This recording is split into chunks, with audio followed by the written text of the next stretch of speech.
Dobrý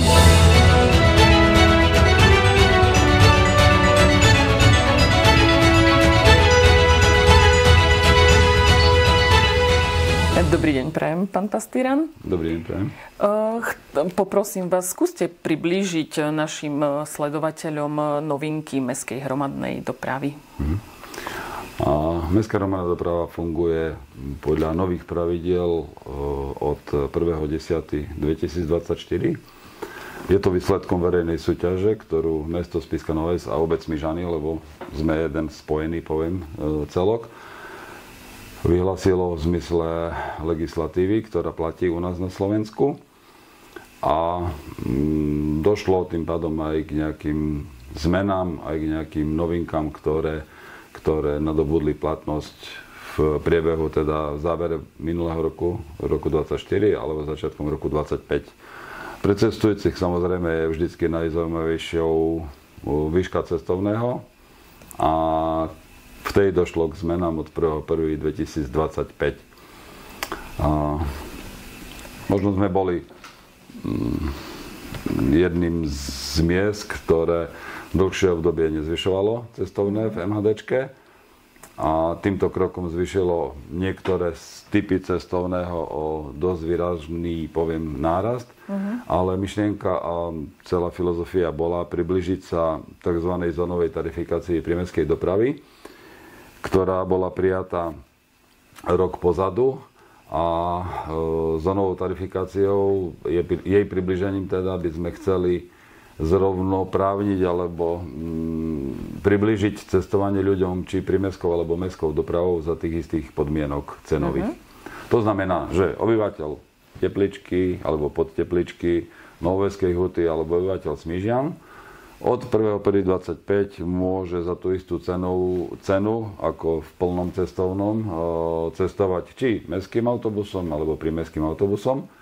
Len pre Smížančanov to znamená o 38 možností sa doviesť do mesta Spišská Nová Ves viackrát ako predtým. Samozrejme, že to cestovné hraje tú rolu. Aj keď Smížančania môžu povedať, že štvorkou našou MHDčkou sa dovezieme až do Madarasu alebo až pod Tepličku a prímestskou dopravou sa dovezieme iba na autobusovú stanicu, tak je to rozdiel, ale samozrejme, že tá dostupnosť sa rozšírila. V podstate, čo sa týka mestskej hromadnej dopravy, v podstate sa znásobil dvakrát, hej, vlastne pre tých, čo platia v hotovosti, zaznamenali ste nejaký vysoký počet ľudí, čo si zabezpečili tie dopravné karty, lebo tam je vlastne cena zostala nezmenená. Áno. Platí pre prímesto a platí aj pre mestskú dopravu, že výrazne zvýhodnení sú cestujúci, ktorí používajú dopravné karty. A my sme zaznamenali enormný nárast záujemcov o dopravné karty práve v mesiaci január a február, kde sa vydalo zhruba 2000 dopravných kariet, pretože naozaj má zmysel ju mať, keď na jednej ceste ušetrím 90 centov. Myslím pri plnom cestovnom, teda dospelí pracujúci, nehovorím o žiackých alebo o nejakých zľavnených, ale pri plnom cestovnom. Preto ten záujem o dopravné karty bol a myslím si, že je to výhodné pre všetky strany, pretože vodičom a firme odpadá manipulácia s hotovosťou, to isté aj cestujúcim a dnes pri možnostiach, ktoré sú, tak vieme si dobiť kredit cez internet, vieme si ho dobiť v autobuse, vieme si ho dobiť na autobusovej stanici. Čiže tie možnosti, ako uľahčiť to cestovanie sú. Pre tých, ktorí cestujú občasne, alebo poviem pre navštevníkov mesta, ktorí tu prídu možno aj na turistiku, alebo za poznávaním našho Spiša, tak keď nemá dopravnú kartu, tak zaplatí tú plnú cenu cestovného. Jasné, raz za čas v podstate. Ono to nie je také strašné, ako keď človek fakt cestuje každý deň vlastne tou mestskou hromadnou dopravou. A čo sa týka toho dobíjania, dá sa dobiť priamo v autobuse, ale musíte mať pri sebe hotovosť? Novinkou je aj platenie platebnou kartou. Super, čiže a to odkedy? Znova od konca minulého roku, respektíve poviem to tak. Toto boli novinky, čo sa týkajú cestovania a výšky cestovného. Áno. Ale od roku 2023, od konca roka, firma Eurobus zakúpila 10 nových autobusov do mestskej hromadnej dopravy v Spišskej Novej Vsi a Smižanoch. Z toho prevádzkujeme 9 v Spišskej a 1 autobus nový v Smižanoch. Čiže sú to plno-nízkopodlažné autobusy s najmodernejšou výbavou, ktorá dnes existuje, čiže kamerový systém, záznamové zariadenia, tabule pre cestujúcich, jednoducho vybavenie všetkého, čo taký autobus dnešnej doby ako má. A ten komfort pre cestujúcich sa určite prejaví aj v tom pohodlí cestovania a v kvalite cestovania. Takže ruka v ruke s tými investíciami do techniky išla potom samozrejme aj tá cena cestovného hore, pretože keď niečo do toho investujeme, tak určitý podiel, poviem, na úhrade týchto nákladov by aj ten cestovný lístok mal znášať. Aj keď treba povedať, že to sú možno tretinové, aby sme mali predstavu, cena lístka je možno tretina ceny skutočnej ekonomickej ceny tohto cestovania našho. Čiže každý, kto si objednáva, či vyšší územný celok, alebo teda Košický samosprávny kraj, alebo mesto Spišská Nová Ves, verejnú dopravu, tak oni dofinancovajú vlastne to, čo nevyberie dopravca na cestovnom. No a vlastne tieto moderné autobusy obsahujú aj nejaký terminál, alebo ako to mám pochopiť, keďže sa dá platiť kartou? Nové autobusy sme vybavili aj novými vybavovacími zariadeniami pre cestujúcich, to sú tzv. My ich voláme familiárne strojčeky, lebo do toho strojčeka sa tam naťukávajú tie sádzby cestovného. A novinkou je teda od minulého roka v závere pri nasadení tých nových vybavovacích zariadení, že je možno platiť aj platobnou kartou. Dovtedy sme mohli platiť len dopravnou kartou alebo hotovosťou. Super. Čo sa týka vlastne toho zvýšenia, vy ste aj nejako zaznamenali, že by nejako klesol počet cestujúcich, alebo... Zaznamenali sme pokles cestujúcich, ale prerozdelili sa pomery cestujúcich hotovosti a cez kartu.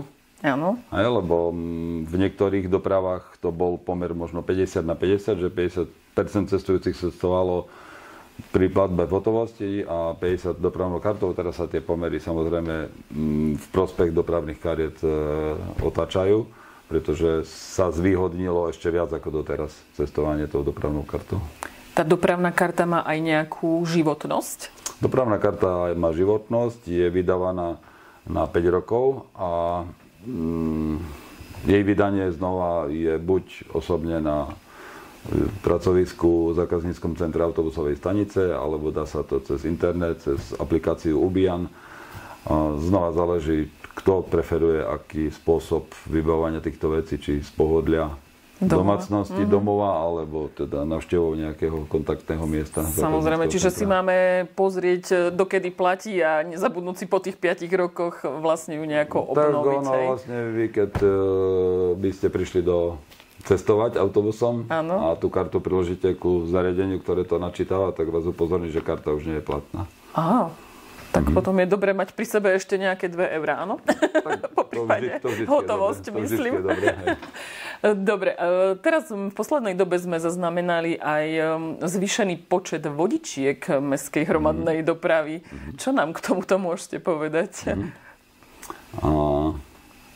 Posledné roky sa niesli aj v znamení nedostatku vodičov. Ten je pretrvávajúci a my sme radi, že sme mohli v našej firme privítať prvé vodičky, pretože zhruba druhý rok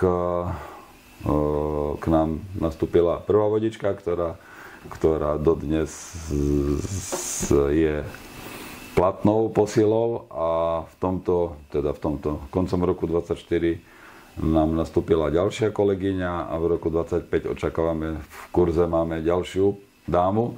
Takže sa posilnil náš tým aj o ženy vodičky Ale na druhej strane musím povedať, že MHDčka sa posilnila výrazne aj v minulom roku o cudzincov, vodičov z Uzbekistanu a z Kazachstanu, ktorých máme dnes už skoro v štvrtinovom podiele ako na mestskej doprave v Spišskej Novej Vsi a Smižanoch. Predpokladám, že v väčšine mužskom kolektíve tie ženy troška oživili, hej, ten mužský kolektív. Tak určite všade, v každom kolektíve je to oživenie. A máte aj nejaké odozvy od cestujúcich na ženy? Áno, musím povedať, že priniesli určité také spestrenie a nemáme dodnes žiadnu negatívnu, poviem, referenciu na to, že máme vodičky, hej, čiže vlastne zastávajú si svoju, poviem, pozíciu povolania veľmi dobre, zdatne a mňa teší a nás teší, že zároveň aj zvnútra, poviem, našej organizácie, keď to hodnotíme, tak tiež to hodnotíme pozitívne. Čiže sme radi, že ich tu máme a budeme radi, keď budeme možno rozširovať stav v tomto našom povolaní aj o tú ženskú populáciu, pretože vidíme, že sa plnohodnotne chopili toho a robia to tak, ako najlepšie vedia, aj tak, ako to robia muži a za tých istých podmienok, treba povedať. Super. Čo sa týka v podstate ešte nejakých plánov najbližších, viete nám niečo o tom? Dnes je modernizácia a elektrifikácie a bezemisné cestovanie akože v móde a je aj povinnosťou samosprávy v určitých časových obdobiach vlastne mať aj nejaký podiel bezemisných vozidiel.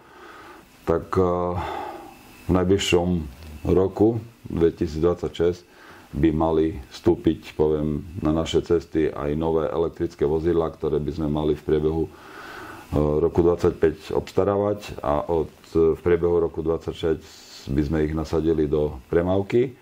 Je to aj zákonná povinnosť, ale možno je to aj taká ambícia nielen Unie, ale možno aj prevádzkovateľov mať aj takúto ekologickú dopravu, ktorá prinesie znova niečo nové do cestovania. Je aj nejaký konkrétny počet, koľko ich musí byť? Je konkrétny počet, áno. Mali by sme obstarať 5 autobusov do MHD Spišská Nová Ves plus 2 do Smižian, čiže nejakých 7, respektíve 6 autobusov ešte vlastne sa na týchto počtoch ujednocujeme a je to zhruba 1/3 vozidel, ktorá by ich nákupom bola bezemisná v rámci celej MHD.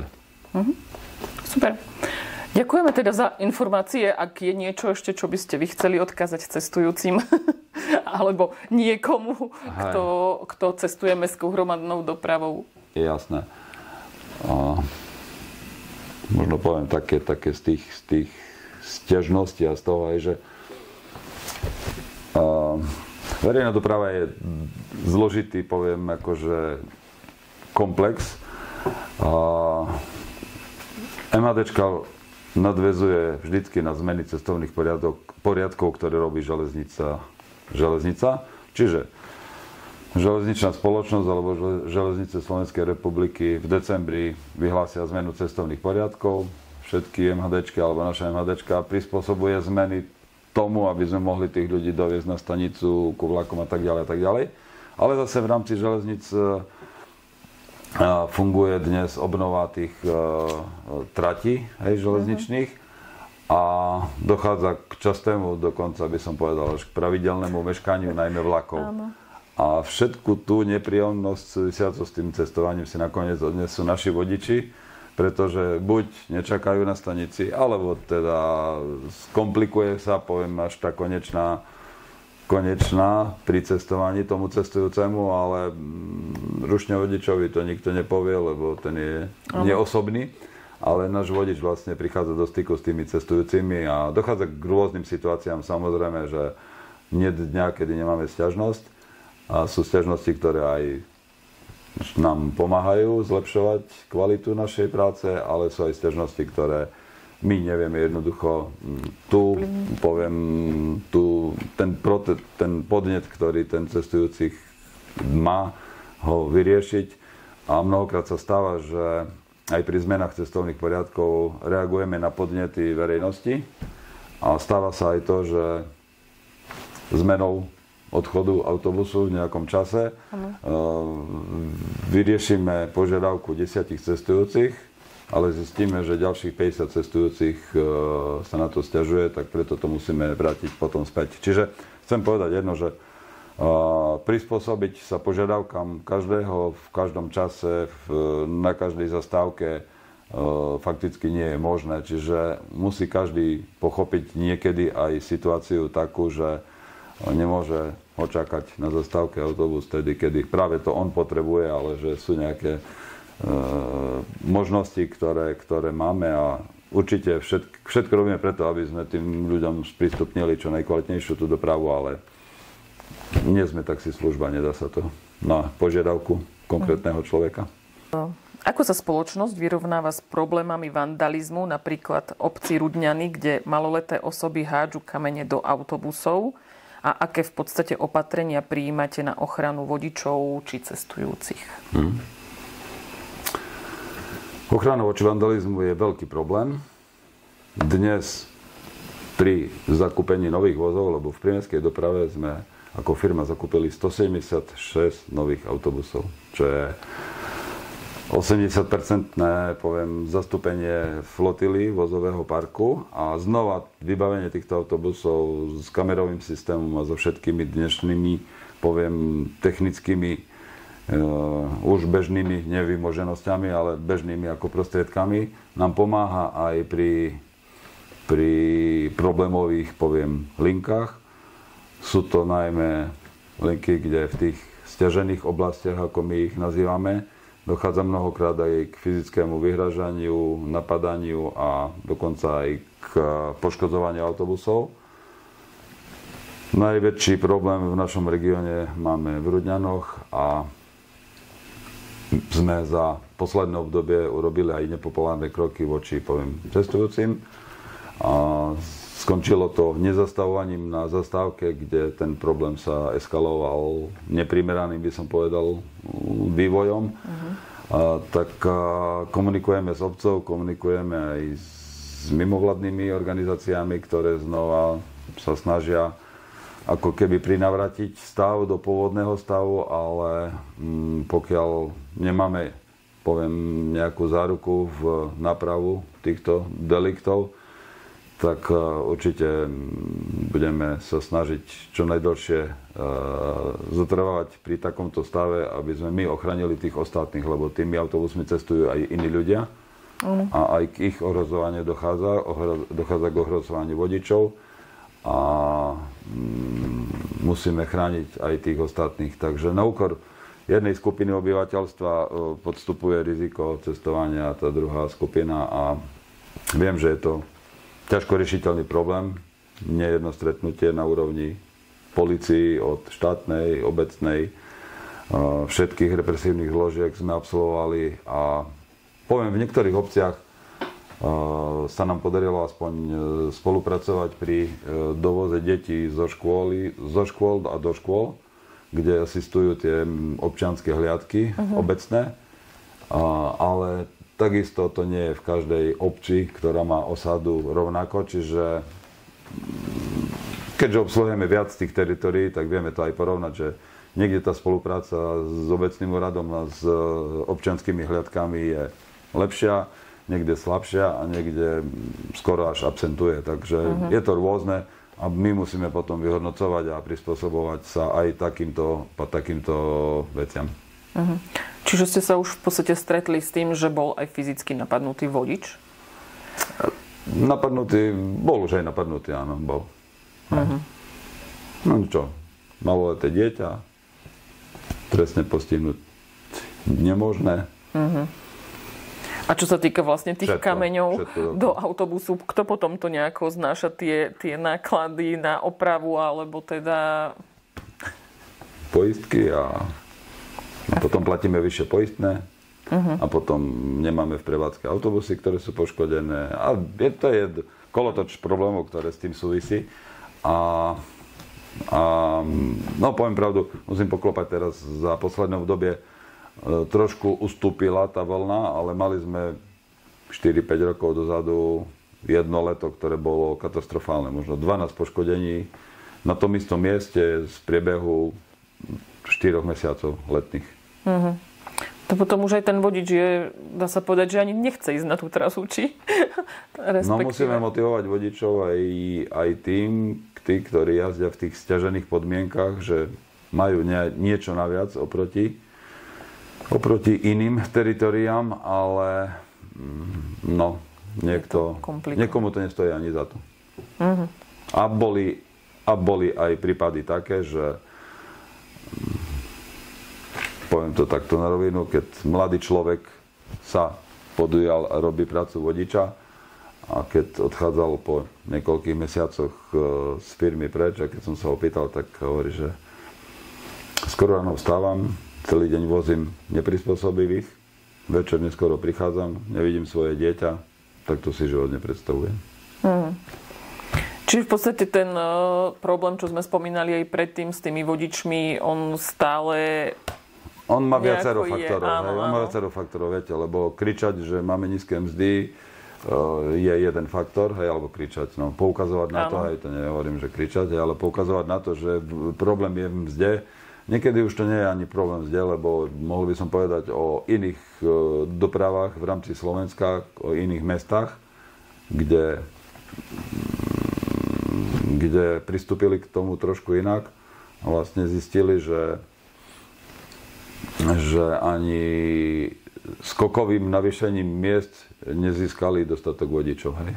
Čiže už to nie je len otázka mzdy, ako sa navonok prezentuje a zdá, hej, že vlastne máme málo učiteľov, musíme im zdvihnúť mzdy, máme málo vodičov, musíme im zdvihnúť mzdy. Hej. Čiže jasné, každý, kto je zamestnaný, chce mať väčšiu mzdu, ale nie vždy to je len otázka toho. Čiže stále príjmate teraz nových a nových, keby náhodou niekto chcel. Ženy, mužov, je to jedno. Domácich, cudzincov, všetko. Super.